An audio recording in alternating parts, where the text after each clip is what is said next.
Breaking news. We had major wins for public beach access this week, but listen up, the fight isn't over yet, and I have got a lot to fill you in on. We had two major legislative wins with Walton County's ongoing battle with customary use and public beach access. I'm going to fill you in on what happened this week, what needs to happen next in the Florida legislature, and what you need to do if you're a concerned citizen if you want to protect Florida's beaches and have them open for everyone. Let me tell you about the Senate hearing on Tuesday. I was in Tallahassee as the Florida Senate debated SB 1622, a bill aimed at restoring customary use and overturning parts of the 2018 law that allowed private property owners to restrict public beach access. The support for public beach access in that room was overwhelming. Dozens of Walton County residents traveled hours to be there, and at least 12 of us spoke in favor of the bill in front of Florida's senators Tuesday, including myself. And only one private citizen showed up to speak against it. At this Senate hearing, we heard personal stories that highlight just how serious this issue has become. Sarah Day, a local mother, shared how she was harassed by private beach vendor simply for sitting on the wet sand with her child.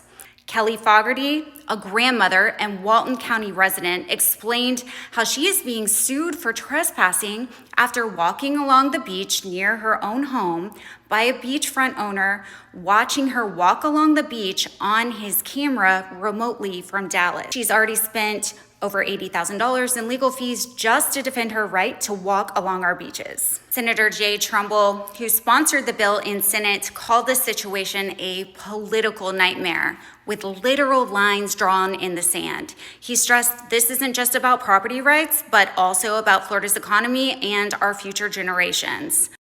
Former House Representative Joel Rudman originally introduced this bill in the House, spoke as well. Senators Passidomo and Gates were the two senators that voted to oppose Senate Bill 1622. What stood out to me, though, was Senator Passidomo's comments during the debate portion of the hearing. Although she ultimately voted against the bill, her statements about the original intent behind the 2018 law were significant. Senator Passidomo's comments at the hearing clarified that the 2018 law was intended for courts, not lawmakers, to decide customary use disputes. In fact, the original intent was not to limit public beach access. Since she was the original author of the bill, courts may reference her statements from this hearing to determine the legislature's intent when interpreting the law.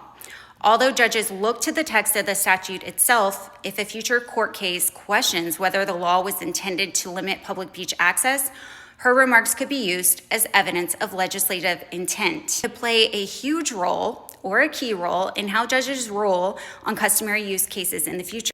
If you're interested, I can do another video breaking down her comments in more detail and explaining how they might impact future legal battles over beach access. Let me know if you'd like to hear more. The final Senate vote was 9-2 in favor of passing SB 1622. And today, March 27, 2025, the House passed HB 6043 unanimously, and that was the House's version of this bill. Before this can become law, it must first pass 2 House committees and 2 Senate committees. The first Senate committee hearing is already scheduled for March 31st. If both the House and Senate committees approve the bill, it will move to a final vote in both chambers.